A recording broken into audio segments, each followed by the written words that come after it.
WPSC, Wayne, New Jersey. On the radio, 88.7 FM. Online, gobrave.org. A tune-in radio station. Part of the William Patterson Broadcast Network. Broadcasting live from Hobart Hall in Wayne, New Jersey. This is The Innovative. I think they're really unique. The Fearless. They have awesome variety. The Kick-Ass. I love Brave New Radio. The Sensational. I've never heard anything like it. This is the one and only Brave New Radio.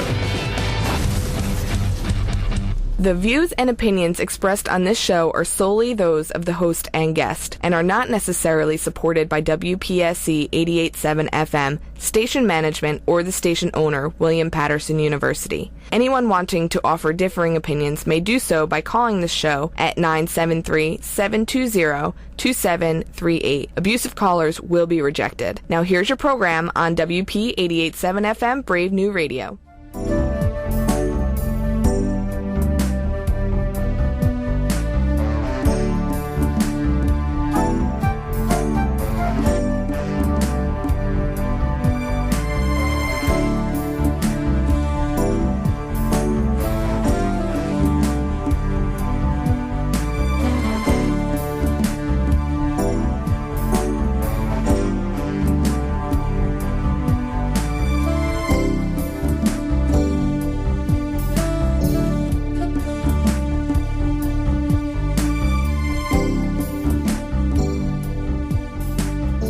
Well, good morning, good morning. Good morning to you. And yes, that is my signature opening.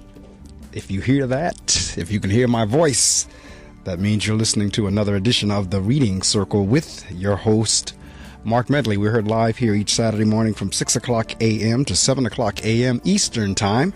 And we're heard all around the world. So regardless of what time zone you are in, we can be heard if you have internet connectivity and speakers. So whether you're on your mobile device, whether you're on your laptop, whether you're on your desktop, wherever you are in the world, if you tune in to Go Brave, that's GOBRAVE.org,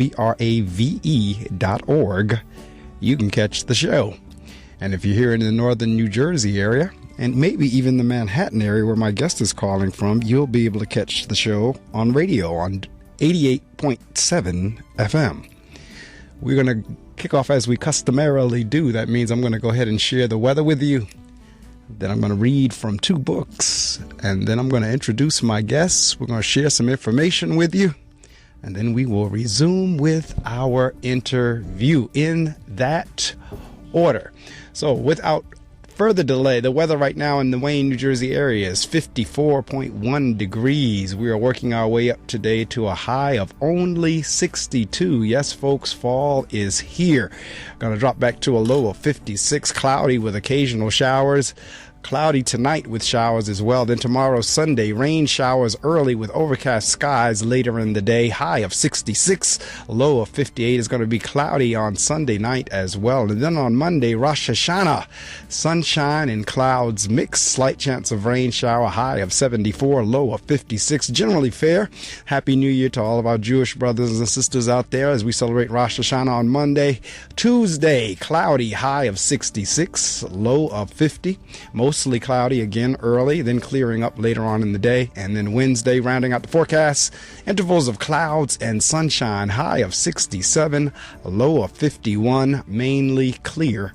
And again, a few clouds later on. Well, that is the weather brought to you right here from the WP 88.7 FM Weather Center.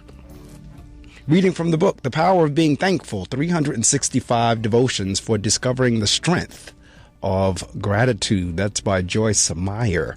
For October the 1st, and happy October, everybody.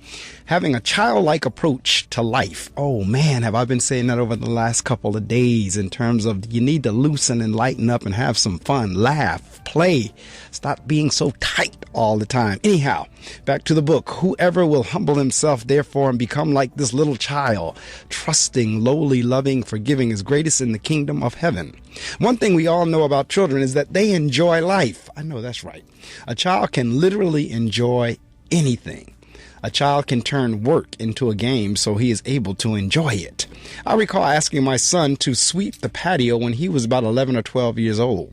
I looked outside and saw him dancing with the broom to the music playing on the headset he was wearing. I thought, amazing. He has turned sweeping into a game.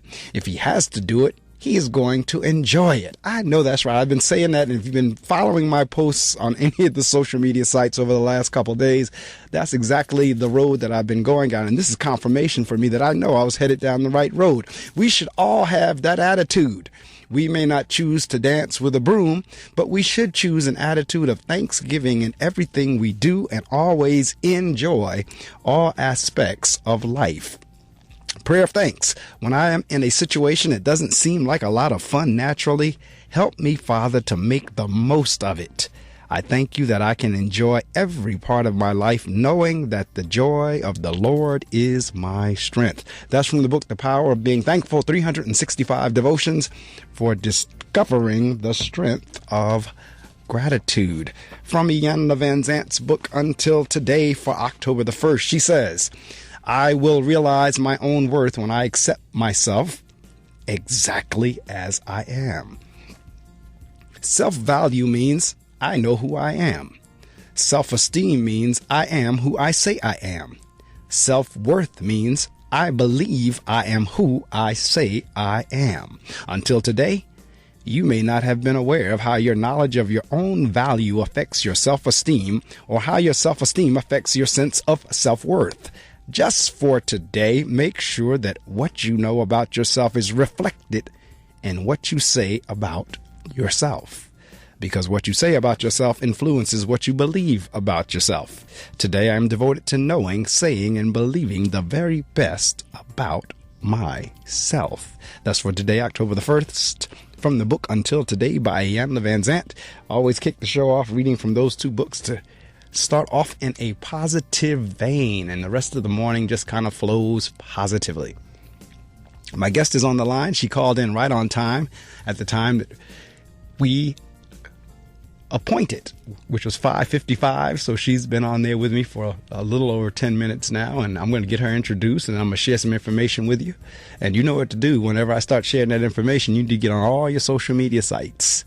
Tweet somebody, text somebody, Facebook somebody, Pinterest somebody, whatever it is that you're on. Snapchat somebody, get on there and let them know that my guest, Mellany Paynter, is on the line with me this morning. Emerging after 3.5 years of emotional brokenness and internal battles after my mom passed away, I learned to embrace change in a way that allows me to live out loud and constantly work to be my best self. Just what Iyanla was just talking about. Writing Dancing at the Crossroad was a therapeutic exercise and really started my healing journey. It led me to understand that much of life is about attending to the trials, allowing oneself to feel the intense emotions that come with each trial, not getting stuck, and learning the lessons that will lead to recreation of self and improve self.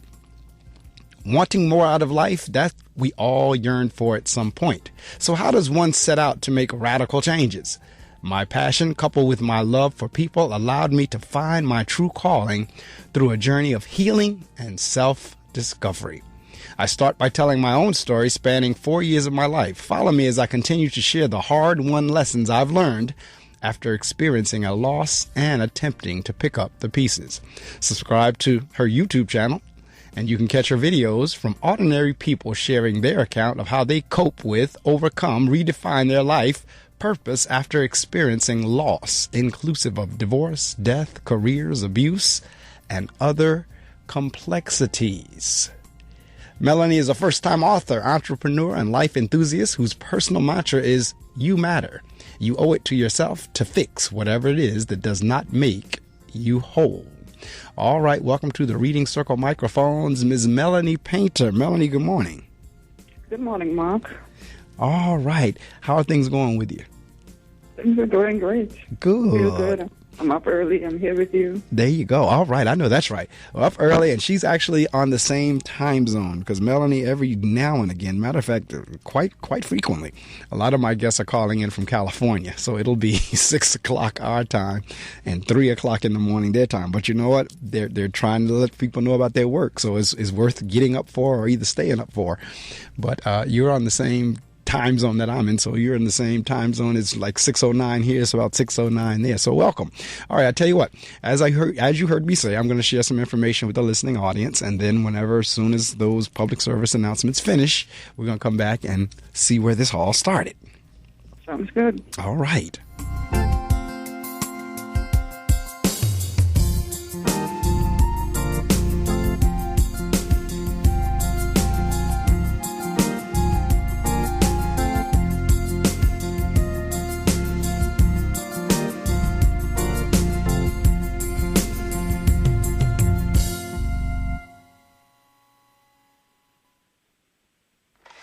The cow says, I love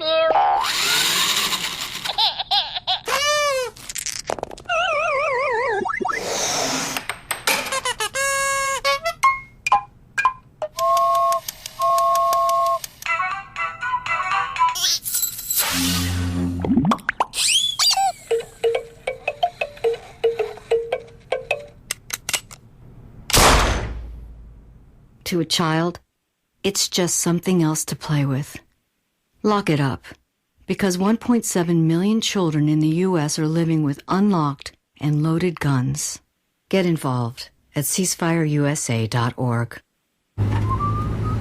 In 50 feet, turn left. Why are you driving so slowly? After a few drinks, I'm taking it slow. Well, you're not fooling the cop behind you. What? Get ready to pay in 0.1 miles. Getting pulled over for buzz driving could cost you around $10,000 in fines, legal fees, and increased insurance rates. Nothing kills a buzz like getting pulled over for buzz driving, because buzz driving is drunk driving. Brought to you by the National Highway Traffic Safety Administration and the Ad Council.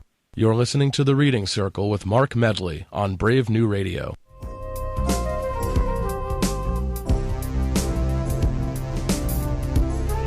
Yes, indeed. You are listening to The Reading Circle with Marc Medley. Come to you live each Saturday morning from 6 a.m. to 7 a.m.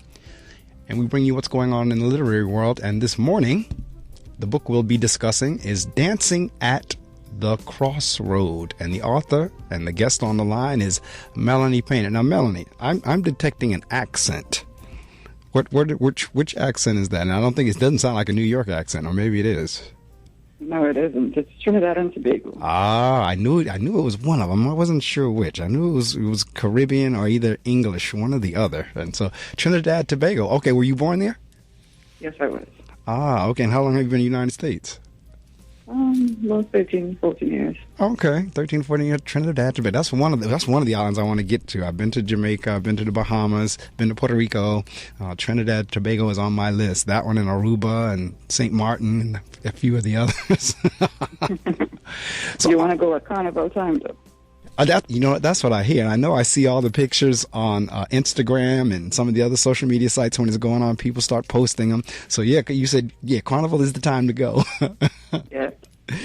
So, all right, let's roll this all the way back. Were you writing whenever you were a youngster in school, like in grade school or high school, or did the writing start later? Specifically for the book, no. I was writing.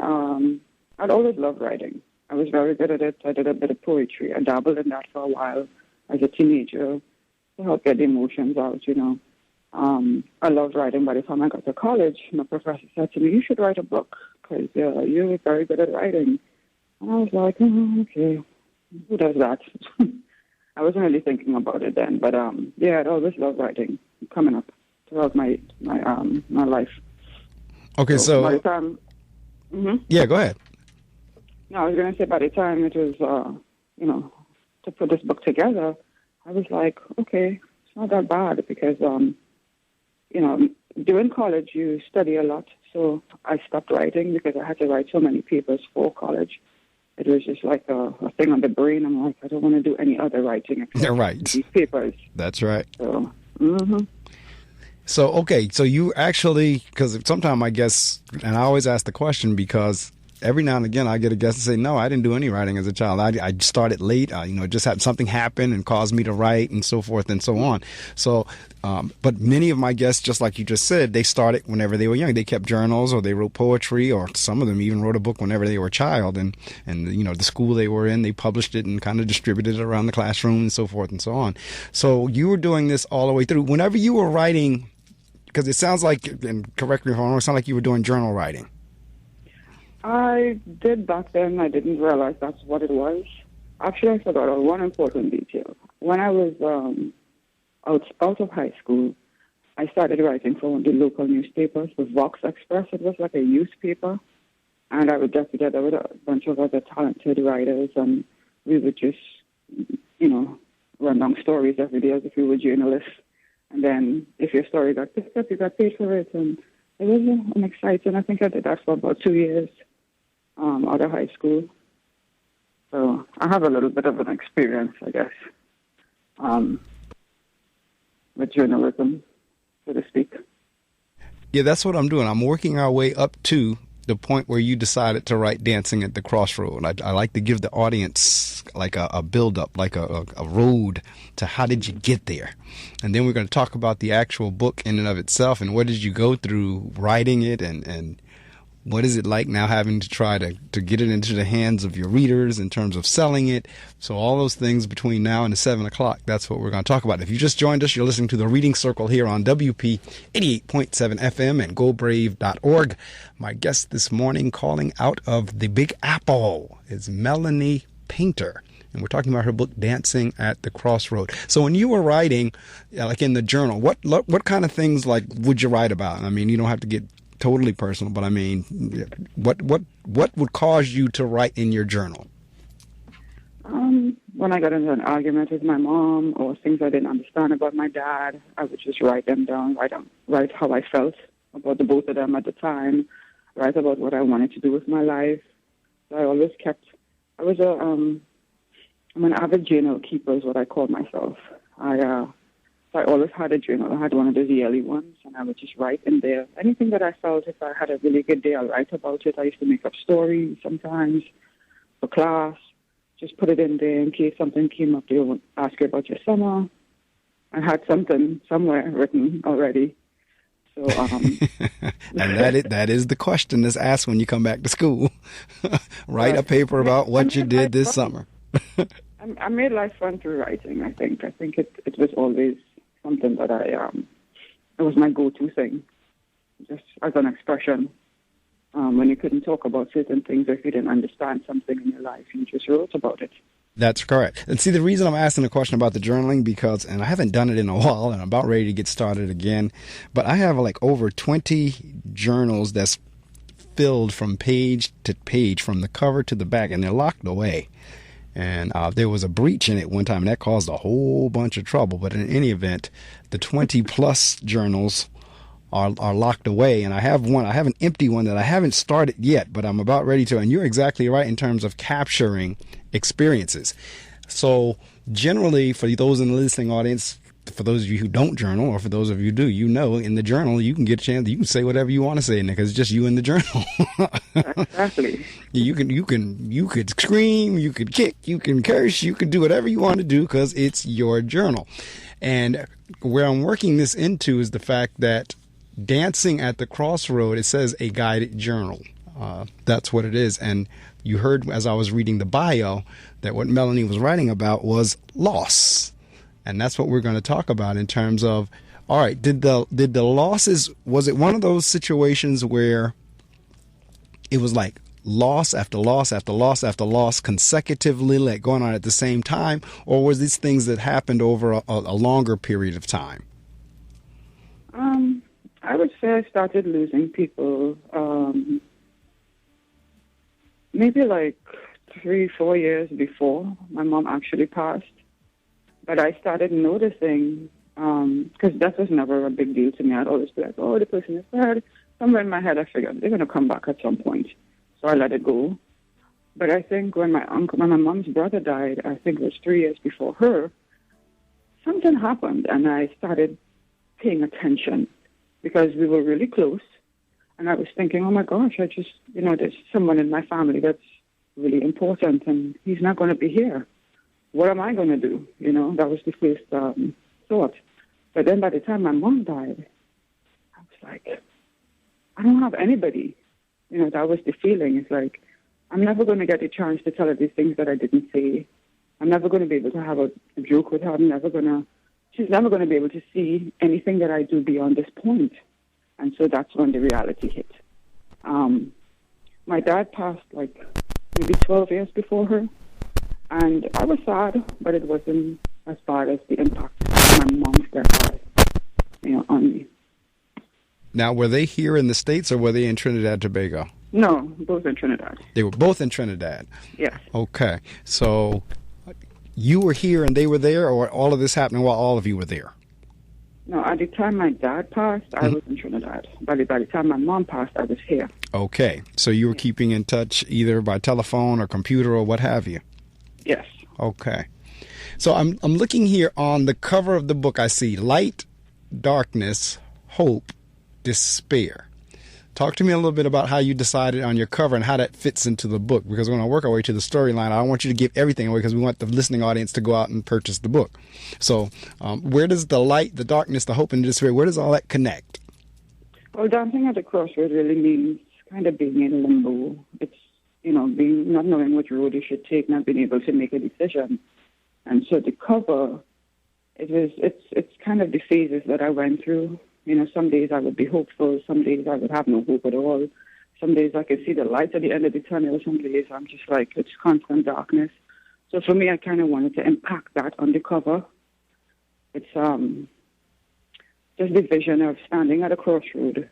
There's light, there's darkness, there's hope, there's despair. But you're not sure where you're going because emotionally you're confused, you're tied up. And that's what it is. But beyond, if you go a little further down the road, there's a little bit of a mountain that you have to get over in order to get past that. And then you probably find yourself again. So I wanted to try to depict that in a graphical sense. And that's why that cover came about. I see here in your bio you're saying writing Dancing at the Crossroad was a therapeutic exercise and really started your healing journey. Talk a little bit about that. What was the first? Because for a lot of times, many guests, again, whenever I talk about kind of like, especially those that are writing about painful situations, what was that like for you when you were now putting it down on paper? Because it's different to hold something on the inside and then to actually have to be getting it out of you on paper. What was that like for you? Well, the process was pretty organic. So my mentor, the day my mom passed, I spoke to my mentor and she said to me, from here on in, you're going to have to write everything down that you feel. So I said, okay. Got my journal out and I started writing every day, every other day, or as I felt I wrote.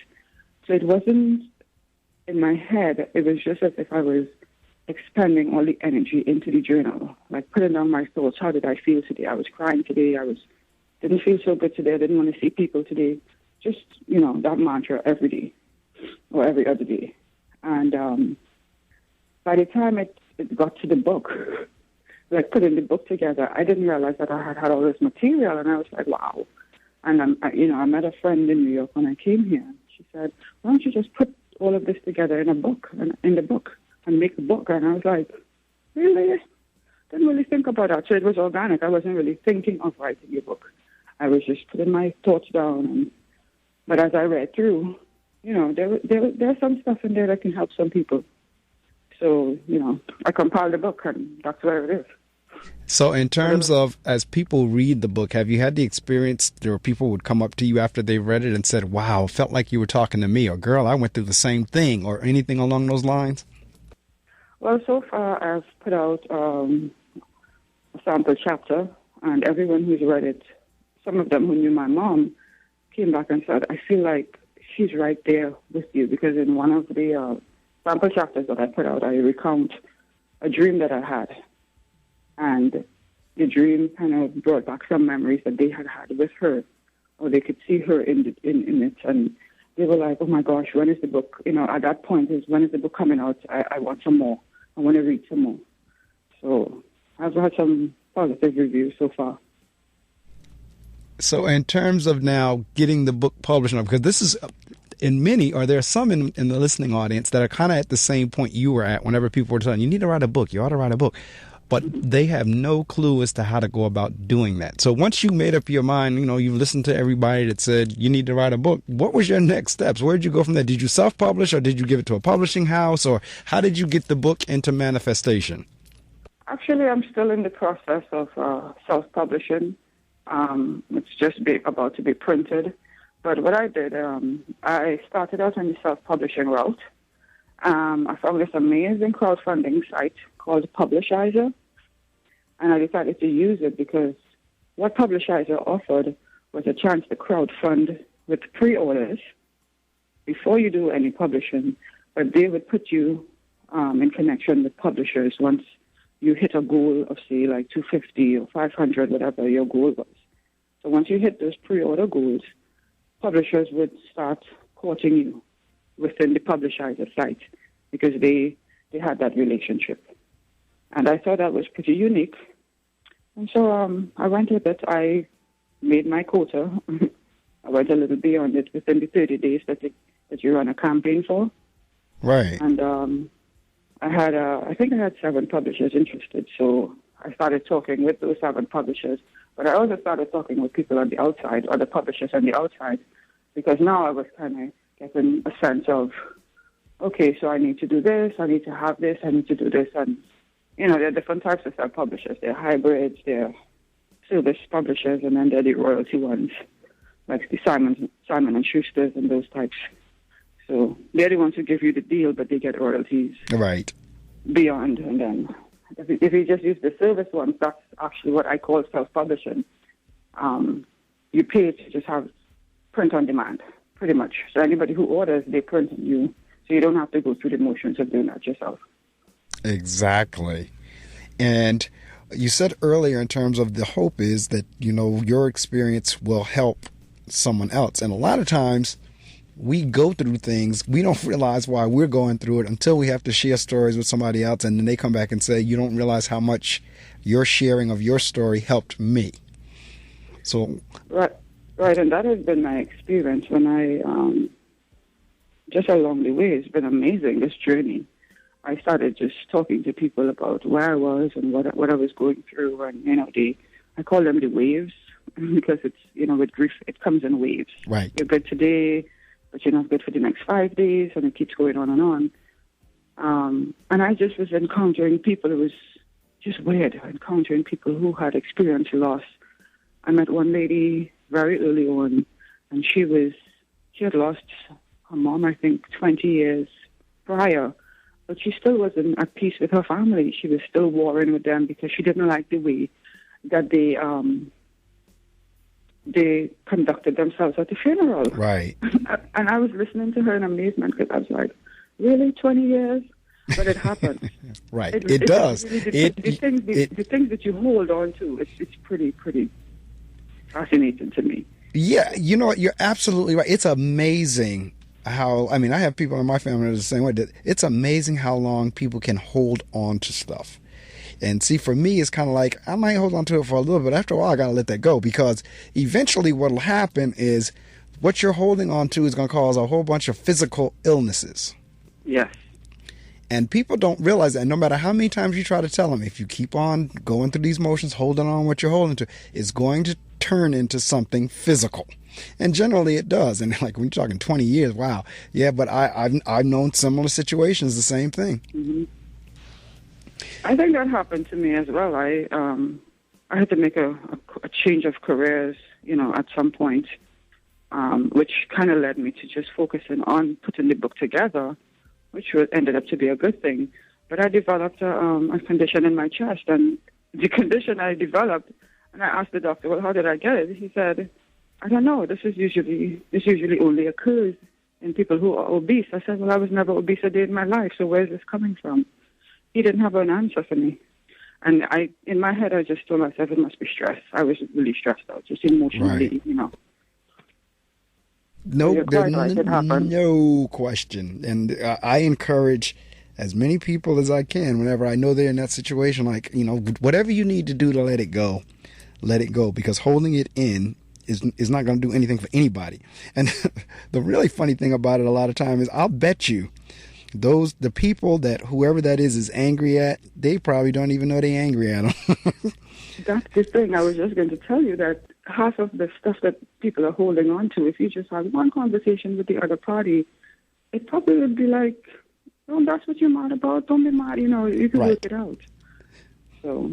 But you know what I find is the ones that's always talking, let me see how I want to say this to get it across. The one that's always talking about we need to talk the most are the ones that don't talk. They'll talk, oh, we need to talk about it. Can we talk about it? No, let's do this. That's the ones that whenever it's time to talk about it, they talk the least. They never let it out. I mean, they talk about we need to talk it out, but they don't talk it out. Right. I think that's very difficult for people, being honest. They're saying you want the truth, but you can't handle the truth. Exactly. And I think for a lot of people, really telling others how you feel is it's very difficult, especially if you go in thinking the other person is not going to understand anyway. Right. And that's why I find journaling to be such a great tool, because you write everything down in there. You get it all out. You use your energy in the paper. And then you can, once you do that and you release a little bit, you could probably plan to have the conversation and the way in which you will have the conversation. But it's timing, Absolutely. Yes.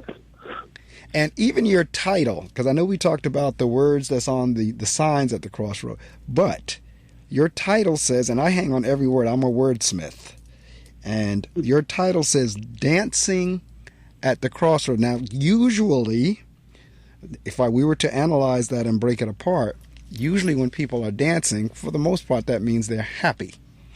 And usually when you come to a crossroads, that means for the most part, usually people are kind of confused. Like, which way do I go?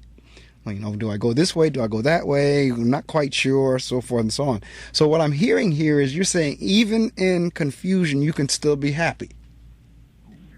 The dancing is not necessarily a happy metaphor. Okay. It's sort of a motion of, I'm going this way, but I'm really going that way, but I'm not really sure, so maybe I backtrack a little bit and maybe I take another road. So it's kind of like a metaphor of motion, not necessarily dancing for happiness. Gotcha. Okay, I see. So you're dancing as if you were on hot coals or something. You that kind Yes, exactly. Yes. Not quite sure. Okay, so Dancing at the Crossroad. If you just joined us, and I hope you've been with us since 6, my guest this morning, and we're chatting, is Mellany Paynter. She is from or in Manhattan by way of Trinidad Tobago, and her book is Dancing at the Crossroad. And actually, it was a personal catharsis for her as she dealt with various losses, of which anyone who is alive, you're going to deal with one way or the other. There is no such thing as getting through life without suffering some type of a loss one way or the other. Whether it be, like you said, whether it's through divorce, whether it's through death, whether it's through job loss, whether it's through relationship loss or whatever. You are not going to get through life without having one, if not all of them. And so in her book, in Mellany's book, she's kind of talking about how she coped with it. And so, as you, again, I kind of like keep going with in terms of now you're putting it in book format, because I've had people say, like while I was writing it, I started crying, I got angry, I got this. Were you going through that as you were like putting it in book form? Actually, yes, I went through all 7 of the emotions, or 8 of them that come with grief from any ever. I went through all of them, every single one. And so the book is arranged into chapters based on each grief cycle that I went through. And I decided to do it that way because I wanted people to understand that you may experience 4 of them. Somebody else might experience just 2 of them. You might stay in the angry stage forever. Or you might stay in the denial stage forever. But regardless of what it is, I went through all of them, so it's my experience. And so I share the entire experience. It's very intense. Yeah, I'm sure, and I'm glad you're going through the stages, because grief does have stages, and the first one usually, I believe. Let me see, is denial first, Most always. Okay, denial's first, and then you work your way all the way up through acceptance. I believe acceptance is the last one, but in between the two, like she said, there are multiple stages. I mean, and it's a process. And you're right, some people get stuck in one of the stages and never move on. They never get to acceptance. Right. And that's the hard part. And that's for me is where I figured you can make a difference, you can help, because you understand, having gone through 7 stages, what it's like, but you've worked your way through all of them and come out of it. Maybe you can help someone who's stuck at maybe anger or guilt or, the denial or just sad all the time. I met a lady while I was doing an interview who spent 24 years in depression. Wow. And I was like, 24 years in depression, how does one do that? How do you not know? But it's like with everything now, we're understanding that mental health is a real issue. Yes, it is. And, depression is silent. You can be in depression and not know you're in depression until maybe somebody recognizes it, or you read something and realize, oh, this is my pattern. Correct. Something is wrong with me, And you know what? I'm glad you brought that up. And I'll tell you why, because today is Saturday. Thursday, I went to the funeral of a 26-year-old who had committed suicide. And it was depression related. I mean, and the church was packed in terms of people who loved him and supported him, but nobody knew. He didn't, because one of the things, during the eulogy, the pastor was saying was how he wished he would have talked to someone. Like, why didn't he talk to all these people here, all these different family members, all the support, the love? He has a twin brother, because he actually left a twin brother. There's one still here, there's 2 of them, and one's now, still here, but the other one is now gone because he took his own life. But this whole mental health issue, you're correct, and it seems to be getting worse. And what I think people... And it depends. Sometimes it's cultural. Sometimes it's ethnic. Sometimes it's cultural. Because some groups are more willing to seek help than others. And then other groups are less trusting, or either feel like if I'm seeing somebody, they're going to think I'm crazy. Right. And, I grew with that. Grief was always a very taboo topic when I was growing up. And I think it's because, on one hand, you kind of figure, okay, it's like a personal thing somebody has to go through, but they will get over it. And we don't think of the long-term effects or the underlying effects that losing someone has, especially if that person is important to you. And that's what I recognize with myself. When my dad died, we were close enough. I was okay. I cried. It was hard. It was sad for a long time. But it didn't impact me the way my mom's death, because and I'm an only child to my mom, so it was just mostly always her and I. Right. Yeah, so that was significant for me. And I was like, she's no longer going to be here. What am I going to do? Right. And it's, in terms of that, and my mom is listening because she just texted me saying she's tuned in, she's listening. But whenever my father passed away, my mother was young at the time. She was only like 43, 44, somewhere around in there, 45, somewhere up in that age group. My father died like a week before his 49th birthday. And so when he passed, all my mom's friends was coming over there. Oh, don't cry, don't this, don't that. He wouldn't want that. You got to go on, just get over it, yada, yada, yada. And then, she told her, look, you know what, that's my husband. And, I'm going to deal with it the way, however I deal with it. And what happened was a couple of years later, those same women lost their husband. Wow. And then they came back to her and said, we got to apologize to you. Now we see what you were going through. And I'm saying all that to say one of the terms I truly hate, whether it's in an argument or whether it's in a whatever, is somebody to just say, oh, just get over it. Oh, my gosh, somebody said that to me. And I no longer speak to that person. That's one of the things that I hold on to. I would admit that. Yeah, I struggle with that. Whenever you're going through something and somebody just comes up and just say, oh, just get over it. It's not as simple as, oh, just get over it. I mean, eventually, and whenever you start talking like death, you really never.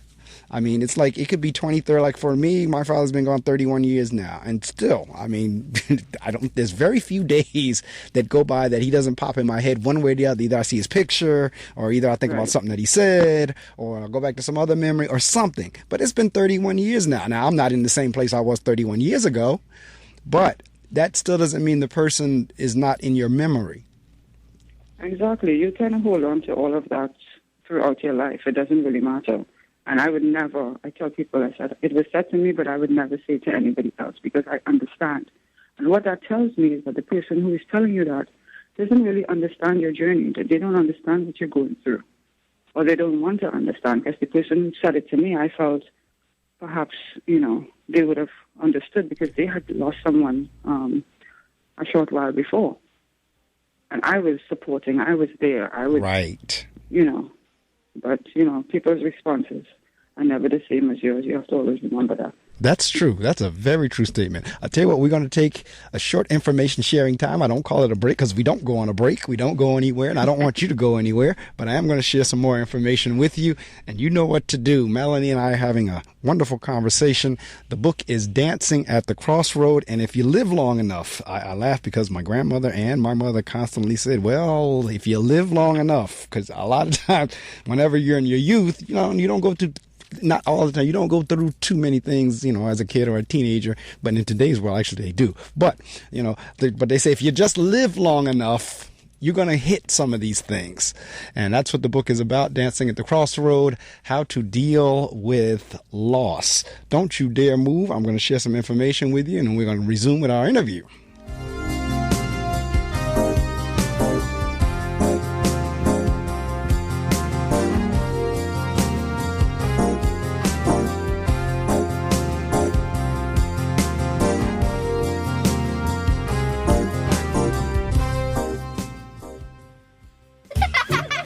Hey everyone, let's all stop what we're doing and take a moment. You see? Every moment can be kind of special. But they can be loud moments, goofy moments, dorky moments, it doesn't matter. Because every time dads like us take a moment like that to spend with our kids, well, it's pretty momentous. So let's take a moment to make a moment. Call 877-4DAD-411 or visit fatherhood.gov. Brought to you by the U.S. Department of Health and Human Services and the Ad Council.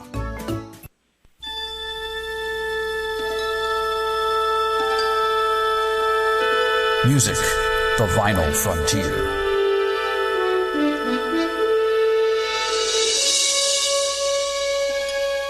Tune into the adventures of Rewind to Now. Its weekly mission, to explore time-honored music, to seek out lesser-known bands and forgotten tunes, to boldly go where the music is the star of the show. How you doing, G-Man checking in? Set your radio, computer, and tricorder to the one program that enables you to experience the future of the past through the music. We interface Sundays at 9 a.m. Prepare to be transported to a world where the music is fascinating. Set your coordinates to Rewind to Now. It's the logical thing to do. No bones about it. Want to expand your horizons? Want to broaden your mind? Well, listen to the only show of its kind. Listen to The Reading Circle. We bring you what's going on in the world of reading, in the world of books. Sometimes the book may be from 20, 30 years ago, because the thing about books, they are timeless, particularly if there's a good message.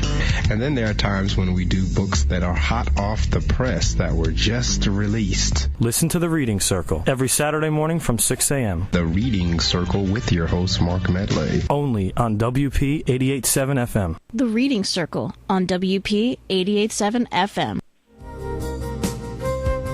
All right, if you've just joined us, I hope you've been with us since we kicked the show off. My guest this morning is Mellany Paynter, and she is the creative director and co-founder of Her Billions, a consulting company that uses mind mapping strategies to help women develop their business. She holds a BS in civil engineering from Howard University, all right, down in Washington, D.C. Her interests include fusing visual mapping and analytical skills to help others grow professionally and personally. Her main focus is improving quality of life and encouraging women to find balance in every area. When she is not facilitating a workshop or attending meetings, she is serving as advisory board member for other small businesses or enjoying life with family and friends. Mellany Paynter, as we said earlier, is a native of Trinidad, currently residing in the Big Apple. So, Mellany, I just read that. Is that organization still up and running? Are you still doing that, Herbillions? Absolutely, yes. It's going strong. And so let's talk a little bit about that. Let the listening audience know a little bit about that, because I'm assuming, and maybe it's a bad assumption, but I'm assuming the book falls under that umbrella. You know what? The Herbillions was created. It was the catalyst out of creating this book, out of writing this book. As I said before, I'm a civil engineer, and that's what I did for a long time. I was a project manager. But up until the time that I, was just really emotionally stressed and couldn't concentrate, I decided I need a change. And I started doing a little bit of traveling, and it led to me coming to New York.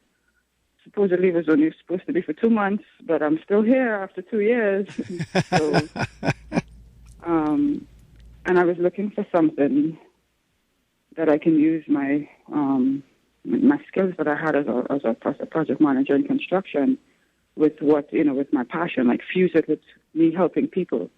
And in the midst of putting the book together, I teamed up with a very good friend of mine, and we co-founded Herbillions. Because I'm a techie a little bit, and so I like anything that uses all these apps and something. So when I happened upon mind mapping, I was like, this is a great tool. Actually, I was looking for something for myself to get more organized. And I was like, wow, this is a great tool to help other people get organized as well. So the two of them came at the same time. And I think the story behind it kind of ties them both together. Absolutely, because I guess while you're doing your workshops, you can refer to the book, or either the book can be part of the workshop, however you do that. So I see you do coaching. Yes. So let's talk a little bit about that. Is that life coaching? Kind of, sort of. I have been a masterminder for probably about 7, 8 years now. Okay. My mentor introduced me to masterminding based on Think and Grow Rich by Napoleon Hill. Yes. Yes, and I did that for a long time, and I was able to manifest a lot of good things in my life. And so I fused that into my coaching. I don't like to call it coaching. Right. I call it mentoring, which is one and the same. Exactly. But that mixed with a little bit of research, because if you tell me that you want to change careers today, Mark, I have to go do a little bit of research to figure out, well, what has Mark done in the past? What is Mark currently doing? And what does Mark want to do in the future? Right. And so I do a little bit of research based on that, and then I come back to you, and then we create this elaborate map that will take you to your next step. And that's what that mind map is. It's sort of like an organizational chart. Yes. And a vision map rolled all into one, a vision board all into one. Right. It's interesting you would say about the mastermind group. I'm in a 6-week mastermind group right now. We meet each Tuesday night from 7 to 8:30. And it's a fun time. It's a fun conversation. You really do. It's kind of like that iron sharpens iron type thing. You each help each other grow. And you're held accountable. So when you tell me you have a deadline, when you come next week, you best be sure to have crushed that deadline. That's right. Do you have the book anywhere near you? Is it handy? Do you have Dancing at the Crossroad near you? I actually don't. Okay. I don't have a print of it now. Okay, because I'll tell you why, because a lot of times what I'll do is if they have the book near them, because I know it's early in the morning, sometimes people are like, no, I just got out of bed. I know it's early, so a lot of times they don't have it. But if they do, I'll say, okay, pick an excerpt and read something from it to give the audience an opportunity to hear from the horse's mouth, if you will. They actually can hear, because you as the writer, you know exactly what the sounds were going on in your head when you were putting the words in the paper. So you could put the intonation and the inflections and the emphasis. And so I give the audience a chance to hear the author read from their own work if they have it near them. But since you don't, that's not an issue. So I see here, like I'm looking at your Publishizer page, and I see where it tells the number of pre-orders and the earnings and number of readers, so forth and so on.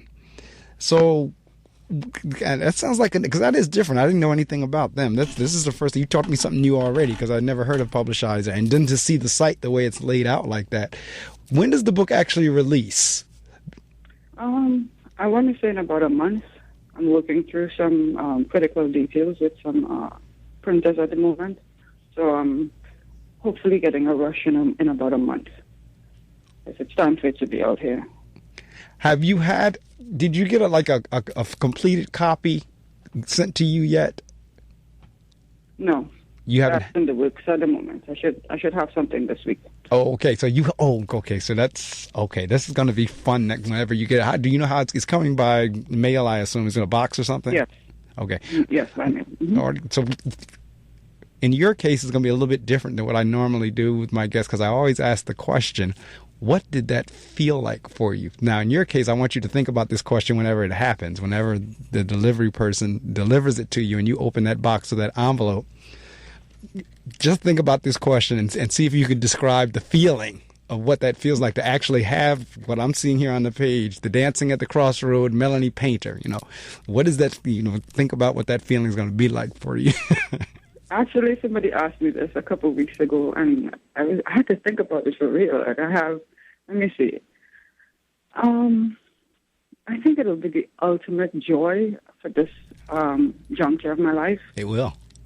Just being able to see my name on a book that's out there, correct. And somebody else can pick it up and refer to me. You talk about leaving a legacy behind. Right. That's part of the start of this journey for me, that leaving that legacy behind. If I have kids at some point, my kids will be able to say, this is my mom's book. That's right. Or my nieces and my nephews, they're looking on, and I want to inspire people to do more writing. I want to inspire people to tell their story, because it's only by the stories that people tell, and we grow from it. We learn and we grow from it. That is true. And I think it's just going to be super exciting. Yeah, it is. I can tell you now, and I get a kick out of that question every time I ask it to people, because it is so hard to describe and to put that feeling into words to help somebody else understand what it's like. The closest thing it may come to is like when a woman gives birth to a child. That's a child that she's carried around for 9 months, and now that child is actually here. Well, whenever you work on any projects, art projects like books or music or art, and it's completed, and like you said, somebody else can actually have it in their hand, or they can stand and watch and look at it, or either listen to it, and it came through you. The words I don't know if there are words that are there that can describe it. And that's why I always throw the question out there just to see, what it's like. So you're actually the first person that I've been able to ask that question prior to getting it. Because most of the time folks already had their copy, and exactly what you described is kind of like what they try to describe. And in terms of leaving a legacy, you're absolutely right, because I've had this discussion as well. You never know where that book is going to wind up. It may wind up in somebody's trunk in the attic, or down in the basement somewhere, or in some library, and it may be in there for 100 years. So you're talking like in 3016 or 1,000 years or whatever it is, somebody may come across Dancing at the Crossroad, and we'll be gone on. But that book is still here. Right. So when you start talking about legacies, you're absolutely right. Once you're an author and you have your work out there like that, there's just no telling where it can go. I mean, it'll go all around the world. I mean, somebody could read it and say, you know what, here. They'll pass their copy along to somebody, and then they'll read it and they'll pass their copy along. So once you put it out there into the universe like that, there's no telling where it can go and how many people it's going to help. It's a lot of mixed emotions as well, because I had a little bit of difficulty thinking about this. I'm like, oh my God, I'm putting my business on Front Street. What am I going to say? What if somebody doesn't like it? How am I going to respond to that? And somebody asked me that. And I was just like, look, when that time comes, I'm going to deal with it, because I can't deal with it right now. And they're all valid. Those are all valid questions and thoughts and feelings, because really whenever you do any type of thing like that, like a book or, like I said, music or art, there's a part of you that you're sharing with the rest of the world. And whenever you're dealing with a topic such as yours, you're right. It does kind of feel like, well, all right, now I'm being very transparent. I'm putting how I felt out there. You don't know how people are going to receive it, because for the most part, most people are probably going to take it like you intended it, like this is to help you. But every now and again, you'll get that one that'll be the critic and have something like totally off. Like it was nowhere in my thought process when I wrote this. So you come across those as well. But for the most part, I'm quite sure books like this generally, because, see, this is the thing. This is why books like yours are so valuable. Because most of the time, or in too many cases, this is why, like I tell you, this kid committed suicide. When people are going through things as large as this world is, and as for as many people as there are in the world, many people feel like they are the only one that is going through this. So they'll pick up a book like yours, and then they'll be able to relate to it and say, well, wait a minute, I'm not the only one. Right. Mellany had a similar experience, and she's making it. So if Mellany can make it, I can make it. And that's what I told myself. I said, at the end of the day, if nothing else, it's going to be silent inspiration for someone. Because like you said, someone will pick the book up and be able to identify some emotions that they experienced or something like that. And they'll be fine with themselves, you know. So at the very least. Absolutely, because I'm looking here again. See, I'm staying on your web pages. There's two of them that I'm on. I'm on the Publishizer page as well as your web page. And I see here it says it's a part memoir and journal. And it's a roller coaster. So she says it is a person. So in other words, she's letting you know it's not going to be all good. It's not going to be all bad, because a roller coaster goes up and down, up and down. So she's letting you know right up front. And it's really, that's what life is all about. It is. You know, all these experiences we have, it's sometimes it gets confusing, life in itself. Right. If you're not sure if you're supposed to be, you know, we try to attain happiness. Right. That's our natural state. But then when you have a situation like a loss, it's like, how can I be happy in the midst of all of this? And I think people need to understand there's no timetable for grief. Correct. Like you don't, okay, in 4 years I'm going to be great. Correct. No, sometimes in 4 years you're not great. You're still at the same place, or you go back to the place you were in the first year. You just have to give yourself time, and I really want to encourage people to take time with themselves. You know, my mantra, like I said, is to fix what goes on internally. So if you have to pull that journal out, or have 6 journals, or 20, like you Mark, whatever it is, keep writing or find a creative outlet that helps you deal with what you're going through. Correct. Well, I'll tell you what, we're down to the last 5 minutes. I always turn that over to the guest in terms of shouting out anybody you want to shout out, in terms of promoting any book signings or anything that you're going to be doing, promoting your website, where your book is, how they can get a hold of it. You can say anything during this time with the exception of a dollar amount. That's the only restriction. Like, you can't say the cost. I see the cost right here in front of me in the different categories. I see it on the website, so folks can get that there. But you can say anything about the book, how folks can get a hold of you, your services, telephone numbers, websites, anything you want to say with the exception of a dollar amount. So I'll turn the mic over to you, and you have the last word, and we'll be done. Thank you, Mark. So I just want to shout out all the family and friends who are online right now listening. Got up really early to support me on this call with Mark. My book should be out in about a month, but if you are excited to get a pre-order, it's still available via publishizer.com. That's publishizer.com, or there's a link on my website. That's Mellany Paynter, MELLANYPAYNTER.com. You want to connect with me via social media, I'm Mel Payne, MELLPAYN, on Facebook, Instagram, and Twitter. And of course, if you're interested in having me go through a little bit of mind map and brainstorming with you for a new business idea that you have, or a new project that you want to put out there, it's herbillions.com, HERBILLIONS.com. All right. Well, the show is being recorded, and at some point today or tomorrow or Monday, I'll take it back in the studio and do the editing and turn it into a YouTube link, which will be on my YouTube channel. And for those who did not rise early with us, they do have a chance to go back and hear the archive. They can hear the replay of it if they go to the YouTube channel. I will send you the link as well, and you can do whatever you want with it. The MP3 link as well as the YouTube link. And if you want to post it on sites or send it out to people, feel free to do that, because once I send it to you, it's yours. Well, thank you so much, Mark, and thank you for the great work. Continue to do all this great work that you do here. Thank you. Thank you for rising early. Now, who was, like, my initial contact? Was that with Melissa?